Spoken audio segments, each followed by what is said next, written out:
Olá, amigos do Canal Energia, Maurício Godoy, subeditor aqui no estúdio Canal Energia durante a edição 2025 do Enase, que é realizada no Rio de Janeiro. E na nossa série de entrevistas eu tenho aqui agora o Fábio Bortoluso, que é o Country Manager da Atlas Renewable Energy no Brasil. E, Fábio, vamos falar sobre bastante assuntos aí, afinal de contas a Atlas é uma empresa que tem vários ativos importantes, né? Lá em Minas Gerais, principalmente, né?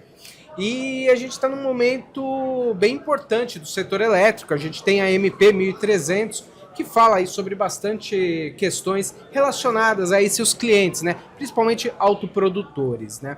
Eu queria que você me falasse para a gente aqui no Canal Energia, como que vocês da Atlas estão avaliando essa proposta que, claro, está lá no Congresso para ser avaliada pela comissão mista, mas que já tem uma ideia, o governo deu essa questão de limitar a autoprodução para aqueles grandes consumidores próximo ao que era no passado, né? Gostaria da sua avaliação, já que esses autoprodutores é onde se tem a demanda que vem sendo gerando a demanda para novos projetos no Brasil.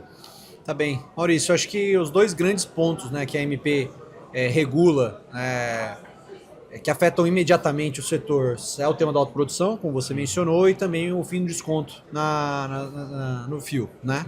Acho que o que mais tocou o mercado, né, foi o efeito imediato, né, e o prazo curto para poder finalizar primeiro, né, transações, negociações que estão em curso e que levam seu tempo, têm a sua sofisticação. Nós estamos falando, afinal de contas, de agentes que não são do setor elétrico, que entram numa coparticipação, né, numa autoprodução por equiparação, então tem que ter esse período de educação e de preparação e de uma bela negociação de acordo, né, de acionistas. Então isso combate frontalmente esse tempo, né, de negociação natural. Então acho que isso, com certeza, nas emendas que a gente viu, deve pedir pelo menos um tempo, né, de transição para a conclusão dessas negociações, né, e especialmente porque há uma esteira de projetos que aportaram garantias, que esperavam, que tinham um plano de negócio e que vão ter uma mudança radical nesse plano de negócios e também na oferta que é apresentada para o cliente em termos de custo total para ele, quando ele pensa no desconto no fio. Também outro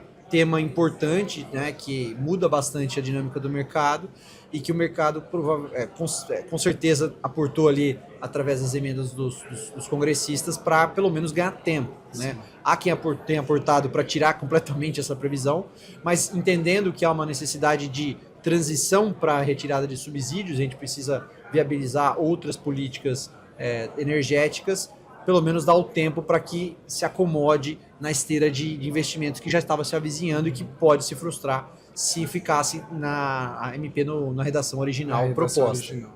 Agora, uma coisa que a gente veio falar muito é justamente da tomada de decisão. Afinal de contas, é isso que você acabou de comentar.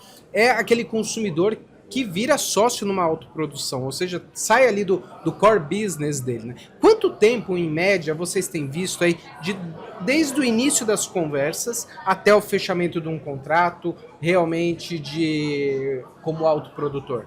Maurício, não é simples. Teve transação que demorou 18 meses. 18 meses. Tá, então tem uma educação, acho que ajuda o fato que já há uma esteira de transações feitas, então isso educou o mercado, os escritórios têm um caso mais consolidado, então muito já se aproveita na próxima transação, mas não dá para reduzir muito menos do que 12 meses, né? Quem sabe 9 meses, né? Seria muito rápido para um consumidor muito sofisticado. Então é uma esteira, um prazo muito longo de negociação e estruturação que você acelera demais, colocando essa pressão que a MP tenha colocado. Por quê? O que é feito nesses 18 meses? Vai, usando esse como o padrão aí até a tomada de decisão. O que é feito nesse período para levar tanto tempo aí para isso? Eu acho que assim, você tem uma configuração, a autoprodução, os contratos em geral de energia, eles têm que ser customizados para o cliente. A energia, apesar de ser uma commodity, para ela ser eficiente, para ter um preço bom, ela tem que ser adaptada para o perfil que o cliente precisa, seja o perfil de consumo, horário, sazonalidade, até para adaptação ao regime tributário, cambial, tudo que o cliente tem. Então, assim, um bom arranjo comercial, ele tem uma transparência e o vendedor de energia tem que entender muito bem como adequar o produto para o cliente. Isso tem uma educação grande. Você tem que abrir os livros do cliente até onde ele te permite, entender a operação dele. Tá? Então você tem uma educação primeira do vendedor ao cliente. Depois, o cliente precisa muitas vezes ser educado ao arranjo, ele tem que entender o mercado de energia, a regulação, comportar a administração local, o conselho administrativo, às vezes fora do Brasil. Então você tem uma outra camada de complexidade. E depois você tem que fazer diligência do projeto, porque ele precisa entender no que ele está investindo. Então ele tem, depois que desenhado o modelo de negócio, que é bem complexo, que leva todo esse tempo, você começa uma diligência, você tem que comportar os riscos e ao final você tem que fazer alguns acordos. Além da compra e venda de energia, que já é complexa por si só, você tem que fazer um acordo de acionistas, né? E isso é um casamento de longuíssimo prazo. Então não é fácil você comportar as vontades e os interesses das duas ou mais partes, a depender do relacionamento, e depois traduzir, se for o caso, por exemplo, quando tem um investidor, um acionista fora do Brasil. Então, assim, é bem complexo, não é fácil você montar uma estrutura dessa. Por isso, 18 meses não é um prazo longo, não um é um prazo absurdo, não é um absurdo. Vamos dizer que hoje está mais rápido, 12 meses, mas chega até 18 meses, dependendo do caso. Entendi. Principalmente para os novos, né? Que aí por ser novidade, né? Correto. Agora, o Fábio, nessa mesma MP, a gente tem a possibilidade de abertura para o mercado livre, né? De todo o mercado para o mercado livre, né? Seriam os 90 milhões de consumidores, que é uma coisa que se fala há muito tempo no Brasil, né? Isso limitar a autoprodução, pelo menos tomando como base, claro, a redação original da MP. Se limitasse o autoprodutor daquela forma, mas ao mesmo tempo se fala assim abertura, isso poderia compensar a demanda por novos projetos como solar, eólica, que são as mais competitivas, claro, do Brasil, né? E que devem ser as que vão liderar esse processo de expansão no Brasil nos próximos anos. A abertura do mercado livre poderia compensar essa perda, entre aspas, de autoprodutores ou não? Então, Maurício, tem um tema, né? O consumidor final menor, ele tem uma energia muito cara, uma energia que não é cara de produzir, a renovável é muito competitiva no Brasil, o recurso é muito bom, só que com, vamos dizer assim, empilhamento de custo do Brasil, acaba ficando muito cara no final, no mercado cativo. Se a gente tiver uma esteira parada de projetos agora novos, que são competitivos, e a gente encarecer a energia, porque a gente está produzindo com uma energia de matriz mais cara, a hora que chegar a abertura do mercado, o cliente vai para o mercado livre, ele vai ver um preço mais caro do que o cativo. Então ele não vai migrar. Esse é o risco que a gente tem hoje. Então se a gente não resolver os problemas atuais e continuar as esteiras de projeto, continuar reduzindo o custo de energia como a gente tem feito, na hora que a gente abrir o mercado para o pequeno consumidor, ele não vai migrar. Então ninguém ganha com isso, né? Então a gente acaba gerando muito barulho por nada, vamos dizer assim, né? Eu acho que é importante que a gente resolva os problemas no curto prazo para que a energia continue caindo e aí sim a gente tenha um mercado livre amplo como todos queremos ter. É a flexibilização desses prazos e tudo mais, né, que a gente tem, né? Pelo menos para o consumo, né? Nessa questão do desconto fio, rever essa questão do autoprodutor ou ter mais prazo para esse autoprodutor se enquadrar ali, seria isso? Isso porque você consegue viabilizar o contrato que é o âncora do projeto, que viabiliza o financiamento, e o projeto tem energia descontratada, que vai junto. E essa energia poderia ser vendida para o mercado livre a partir de 2027. Se ela não for eficiente, o consumidor não vai migrar para o livre. Então esse é o grande ponto. No caso da Atlas, vamos pegar, se você puder falar, claro, né, porque envolve contratos, confidencialidade, não sei se é o caso. Como que tá essa questão, por exemplo, no parque ali de Minas Gerais, que são 902 megawatts, né, que é gigantesco, né? Como é que tá esse parque? Situação, só pra gente exemplificar. Não, ele é um parque 100% contratado. Ele é 100%. 100% contratado. Ele tem um consumidor âncora e aí tem... Ele tem um único consumidor que é a Albras. Todos os 902 para a Albras. Isso. E outros projetos da Atlas têm essa... Nós trabalhamos com projetos contratados, né? A gente prioriza contratos de longo prazo, com grandes consumidores. Continuaremos fazendo assim, porque é uma maneira de você viabilizar o capital a longo prazo e o capital de terceiros, né, que financia. Então acho que o nosso modelo de negócio não é trabalhar com energia descontratada, mas se for interessante, se no futuro a gente tiver uma migração que você tem uma base de clientes diversificada e que a gente entenda que tenha valor, eventualmente pode ser, a gente está sempre olhando oportunidades, mas acho que o mercado como um todo, eu estou falando, você perguntou do caso da Atlas, mas o mercado como um todo tem o apetite para estar descontratado. E o mercado tem o apetite para atingir esse consumidor no livre. Só que para ele atingir o consumidor no livre, tem que ser melhor para o consumidor. Exato, né? senão não vai, Senão ninguém não vai migra. querer migrar se não é vantajoso para ele, né? Agora, outro problema do setor elétrico é o curtailment, né? Eu queria saber como é que vocês têm visto aí essas interações do governo com o setor privado, associações, né? No sentido de buscar uma solução para esse que é um dos grandes problemas, um dos grandes assuntos, pelo menos desde há um ano, né? Desde o segundo semestre de 2024 e 2025 também, né? Sim. Bom, acho que primeiro eu queria falar sobre o papel do operador de sistema, que tem como sua prioridade, tem trabalhado para garantir a segurança do sistema, e a gente respeita muito essa missão do ONS. E mais recentemente a abertura deles para conversar com os agentes, para trabalhar junto numa solução técnica de reduzir as restrições impostas desde o apagão lá de 2023. O ONS tem um chapéu prioritário de garantir a segurança do sistema, trabalhou de forma defensiva com a sua razão, e agora está se abrindo uma construção republicana e técnica mais importante com o setor para poder diminuir as restrições já impostas.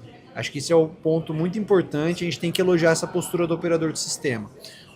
Tenho que elogiar também a atitude, a postura dos geradores, que têm trabalhado em conjunto, de maneira profissional, para melhorar a troca de informação e melhorar a programação e a operação tempo real do operador de sistema, e a gente minimizar esses impactos. Acho que esse é um caminho que está sendo bem trilhado, tem o seu tempo, não tem solução mágica imediata, né? Não é um miojo, né, como o pessoal fala, né? Mas está num caminho bom. A gente tem a expansão da rede que está em curso, isso é um fator importantíssimo para a gente resolver parte do problema, que também vem daí, né, num sistema que não tenha intercâmbio perfeito. Também está em curso. A gente vê, obviamente, o interesse dos empreendedores de transmissão para acelerar, e muito interesse, até porque eles são remunerados antes, exatamente, claro, pela antecipação, e está todo mundo atento e ajudando onde pode, né, para que esses empreendimentos se acelerem. E a gente tem algumas questões estruturais que o mercado vai ter que resolver. Acho que uma técnica interessante são os sistemas de armazenamento de energia, né, as baterias, depois aqui já tem viabilidade técnica e encaminhando para a viabilidade econômica. E as usinas reversíveis, né, que acho que é outro sistema promissor aqui no Brasil. E a gente precisa acelerar esse processo para que elas venham resolver parte do problema também. Então essa combinação de melhor operação do sistema, ou melhor no sentido de mais flexível, ainda segura, mas mais flexível e mais acurada, né, do operador, com a expansão da rede e com maneiras de armazenar energia, essa combinação com certeza vai ajudar o sistema a mitigar, se não quase todo esse problema. Como é que está hoje? Vocês têm esse parque ali no norte de Minas, né, que é ali... O nome dele é Vista Alegre. Vista Alegre. Eu tava com alguma coisa deles, aqui, Vista Alegre, né? Que é um dos grandes ali na região. E Minas Gerais, norte de Minas Gerais, é uma área muito sensível aí por conta de ter muita solar, e o ONS implantou aquela clusterização, né? No Rio Grande do Norte, no Piauí, depois Bahia. E Minas Gerais começava a sentir. Vocês têm sentido isso também? Não precisa falar números, mas de uma forma geral. Como é que está essa questão para geradores como a Atlas ali no norte de Minas? Sim, Maurício. É uma região que tem sofrido bastante, né? Não só ativos da Atlas, outros ativos. Gerais, acho que o problema se localizou muito no Nordeste, numa primeira onda, vamos dizer assim, no ano passado. Persiste lá. Importante, a gente também tem projetos no Nordeste, também sofre na região. Mas a clusterização do Nordeste espalhou o problema para o norte de Minas, né? Então a gente tem trabalhado com o ONS e com outros agentes da região para melhorar essas restrições, né, de maneira segura e clusterizar ainda mais. Eu acho que é um problema de todos. A gente, isso tecnicamente, enquanto o ONS não consegue colocar outras fontes renováveis que hoje não são despacháveis, né, como a geração distribuída, a gente está fazendo o que é possível na centralizada, onde o ONS tem a atuação. Então, é uma região que tem sofrido nos cortes, mas ao mesmo tempo os agentes que localizados ali têm trabalhado muito bem com o ONS para buscando soluções técnicas de curto prazo e médio prazo também. Tem certas soluções que não são tão fáceis. São fáceis, né? Agora, em vez de falar de problema, vamos buscar soluções. Você citou aí baterias, né? O armazenamento a gente tinha uma expectativa de que o ex-diretor da ANEEL, o Ricardo Tilly, apresentasse o resultado da consulta pública lá, agora até o final do mandato dele, coisa que não aconteceu, né? E a gente ainda está falando do primeiro leilão de baterias aqui no Brasil, que ainda não existe uma previsão. Talvez chegue em 2026 esse leilão, que, segundo o mercado, seria o divisor de águas para viabilizar uma nova tecnologia como essa aqui no Brasil. A Atlas, a gente esteve lá no Chile, né, no norte do Chile, tem uma solução como essa lá no deserto do Atacama. Isso. Eu queria te perguntar, como é que está sendo essa experiência lá? E o que o Brasil poderia aprender? E precisaria mesmo desse leilão para que as baterias de grande porte, que é o sistema BESS, pudesse ser implantado no Brasil? O que seria necessário? Olha, Maurício, a experiência no Chile tem sido ótima. A gente foi na inauguração lá em abril, ela estava em teste, agora ela já está em operação comercial. Há sempre o aprendizado técnico, aí toda empresa tem que criar a sua biblioteca técnica, né? E a gente está fazendo isso lá no Chile. Mas assim, foi até emocionante a gente ver a curva de despacho à noite, né, no pico, e isso empolga muito a gente para buscar isso no Brasil também, quando for possível. A gente tem olhado, sempre olha, né, essa possibilidade, desde que se aventou a possibilidade e a viabilidade, né, técnica e financeira. A gente está aguardando a regulação, no final das contas depende disso, o caminho crítico, vamos dizer assim, né? Sem isso não sai nada, mas a gente tem já estudado possibilidades de fornecimento, como instalar, se vai associar a uma planta existente ou uma nova planta, ou sozinho, né? Standalone, como a gente chama, para ser um agente de carregar capacidade, né? De descarregar capacidade e eventualmente arbitrar preço, mas o que falta para a gente, de fato, é a regulação. Acho que tem um tema tributário também, né? É um ativo, um equipamento que está despencando o preço e ele não é fabricado no Brasil na mesma qualidade. Então, tem uma tributação que chega até 70% em alguns casos. Imagina você dobrar o preço, é uma ineficiência muito grande. Então, é um desafio do governo federal e dos governos estaduais, né? Porque tem impostos também de âmbito estadual. Então, é um ponto muito importante. Mas se regular de maneira mais abrangente, além do leilão, como você mencionou, então não fazer uma regulação só para o leilão, mas que permita modalidades de uso do equipamento de maneira mais ampla, combinado com sinais econômicos, né, que também precisa vir pela regulação, e um custo de implantação mais barato que o governo é capaz de promover só de mudar a tributação, a gente estaria muito próximo da viabilidade. Com os níveis de curtailment que certas regiões enfrentam, não necessariamente o caso da Atlas, mas de outras regiões, aceleraria a viabilidade, porque a perda é evitada. Né? Você segura essa energia que seria restringida e despacha a hora que o ONS permite.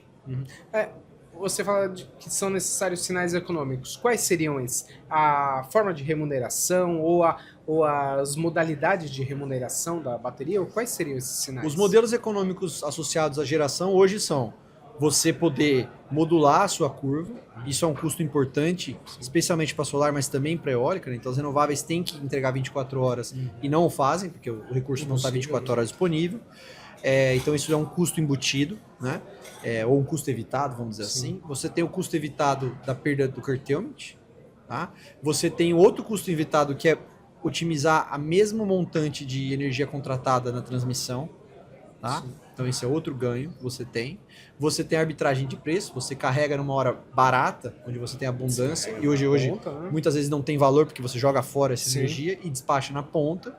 E você tem essa capacidade, né, do momento do pico, né, da ponta, sendo remunerada, que hoje não existe no Brasil. Não, exato. E é importante mencionar que é um pleito antigo já de outras fontes que têm a capacidade, já prestam esse serviço não são remunerados por ele. Então acho que essa do PL 414, né, que ficou por parado exemplo, lá na Câmara dos é um assunto Deputados, antigo, enfim, né? Volta para outra PL. Então assim, essa combinação de receitas viabiliza não a bateria por si só, mas o sistema todo. A bateria é um equipamento dentro do sistema de geração, essa é a nossa ótica, tá? De uma energia, de uma geração que é barata e está se tornando cada vez mais barata. Então, se a gente quer ter uma transição energética eficiente, né, que vai promover um custo de energia mais eficiente para a indústria, porque a gente quer industrializar o país, né? Acho que entendo que é uma vontade de todos. Né? A gente está aqui falando da COP30, exatamente. E a energia é um ponto nevrálgico aí para essa transição. Exatamente. Né, toda, aí você entende o quão transformador é esse equipamento num processo de trazer mais e mais energia eficiente. A gente está vendo, por exemplo, demandas vindo novas aí de eletrificação de frotas, de combustíveis alternativos, novos combustíveis, né, vamos dizer assim, de data centers. Se a gente não desenvolver, se a gente não continuar crescendo a nossa energia barata e que tenha compatibilidade com o sistema, a gente não vai conseguir surfar essa nova onda. A gente, né, o pessoal mencionou, a gente perdeu a onda da integração comercial mundial, nós não vamos poder perder essa onda agora da disparada de consumo elétrico.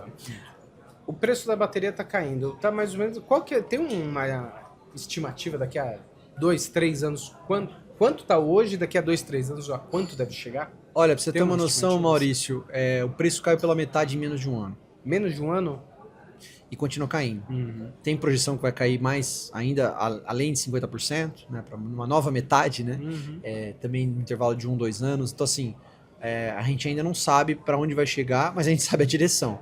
E, além disso, tem novas maneiras de armazenar em bateria que sendo desenvolvidas, né? Por uma questão aí de fornecimento, de segurança de mineral, né, que países têm, tem outras tecnologias sendo desenvolvidas. Então, assim, vai ter novos passos, né, de novas modalidades preço de e de eficiência. Né? Então, assim, é um caminho, mar agora para navegar totalmente enorme, não desbravado ainda. A perspectiva é positiva, apesar dos problemas e das questões legais e burocráticas, né, que existem no setor. Então é isso.